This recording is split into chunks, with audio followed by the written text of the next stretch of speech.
नमस्कार दोस्तों, आपका वर्ल्ड ऑफ ज्ञान यूट्यूब चैनल पर आपका दिल से स्वागत है। दोस्तों, आज की कहानी बहुत ही महत्वपूर्ण और ज्ञानवर्धक कहानी लेकर आए हैं, इसीलिए यह कहानी को ध्यान पूर्वक सुनेंगे। दोस्तों, अगर हमारे इस चैनल पर नए आए हैं तो इस वीडियो को अभी लाइक कर चैनल को सब्सक्राइब जरूर कर लें, ताकि ऐसे ही मोटिवेशनल वीडियो आप तक पहुंच सके। तो बिना देर किए इस वीडियो को शुरू करते हैं। बहुत समय पहले की बात है। विजयनगर साम्राज्य के पास ही एक राज्य था जिसमें कल्लू नाम का पहलवान रहता था। उसका जैसा नाम था वैसे ही उसके गुण थे। कल्लू पहलवान के हाथ पैर हाथी जैसे मोटे और कद करीब 7 फीट और रंग काला था। अच्छे अच्छे पहलवान भी कल्लू के नाम से थर थर कांपते थे, क्योंकि कल्लू की एक ही पछाड़ अच्छे अच्छे पहलवानों की पसलियां तोड़ देती थी। जिस राज्य में कल्लू रहता था उसमें कोई भी ऐसा पहलवान नहीं था जो कल्लू से मल युद्ध कर सके। धीरे धीरे कल्लू को अपनी शक्ति का अत्यधिक अभिमान हो गया था। कल्लू ने विजयनगर साम्राज्य के बारे में सुन रखा था। वह चाहता था कि विजयनगर जाकर वह अपनी ताकत का लोहा मनवाए। कल्लू दंभ भरता हुआ विजयनगर में आया और वहां लोगों को मल युद्ध की चुनौती देने लगा। लेकिन किसी भी नागरिक में इतना साहस नहीं हुआ कि वह कल्लू से मल युद्ध करे।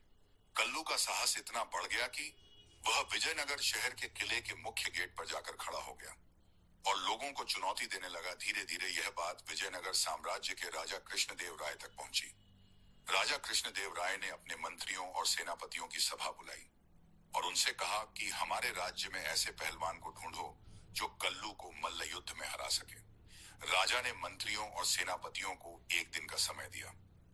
दूसरे दिन जब राजा कृष्णदेव राय ने मंत्रियों और सभापतियों से पूछा, क्या हमारे राज्य में कोई ऐसा पहलवान है जो कल्लू को मल्ल युद्ध में हरा सके, किंतु राजा को कोई उत्तर नहीं मिला। यह देखकर राजा बहुत निराश हुए और उन्होंने कहा, अब हमारे पास 2 ही रास्ते हैं। या तो हम कल्लू को उसके दुस्साहस के लिए दंड दें या कल्लू को भरी सभा में बुलाकर पुरस्कृत करें। कि उसके समान दूसरा पहलवान विजयनगर साम्राज्य में नहीं है, किंतु इन दोनों ही स्थितियों में विजयनगर को ही शर्मिंदगी झेलनी पड़ेगी। तभी तेनालीराम भरी सभा में उठकर बोले, महाराज, मैं कल्लू से मल्लयुद्ध करूंगा। यह सुनकर सभा में बैठे सभी मंत्रियों और राजा कृष्णदेव राय को भी हंसी आ गई। राजा कृष्णदेव राय ने तेनालीराम से पूछा, तेनालीराम, क्या तुमने कल्लू पहलवान को देखा है और क्या तुम उससे मल्लयुद्ध कर सकोगे?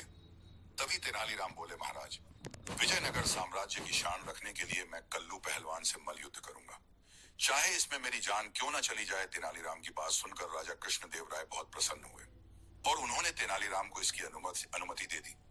दूसरे ही दिन शहर में ढिंढोरा पिटवा दिया गया कि कल्लू पहलवान से तेनालीराम मल्लयुद्ध करेंगे। अगले ही दिन से तेनालीराम शहर के बाहर स्थित भैरव के मंदिर में जाकर तंत्र साधना करने लगे। यह बात कल्लू पहलवान तक पहुंच गई।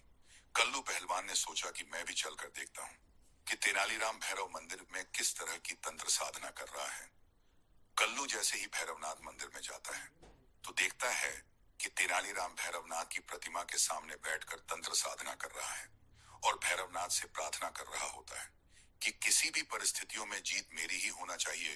तभी भैरव की प्रतिमा से आवाज आती है, तेनालीराम, तुम परेशान नहीं होना, मेरी कृपा से तुम इतने शक्तिशाली बन चुके हो कि तुम जिस किसी से भी लड़ाई करोगे तुम्हारी एक ही पटकनी में उसके प्राण निकल जाएंगे। यह देखकर और सुनकर कल्लू पहलवान बहुत ज्यादा डर गया और मल्ल युद्ध के एक दिन पहले ही विजयनगर शहर छोड़कर भाग गया। दूसरे दिन जिस स्थान पर मल्ल युद्ध होना था उस स्थान पर तेनालीराम पहुंच गए, किंतु कल्लू पहलवान नहीं आया। बहुत देर इंतजार करने के बाद भी कल्लू पहलवान के न आने पर तेनालीराम को विजेता घोषित कर दिया गया। यह देखकर राजा कृष्णदेव राय अत्यधिक प्रसन्न हुए। तेनालीराम को एकांत में ले जाकर पूछा, तेनालीराम, तुमने यह सब कैसे किया?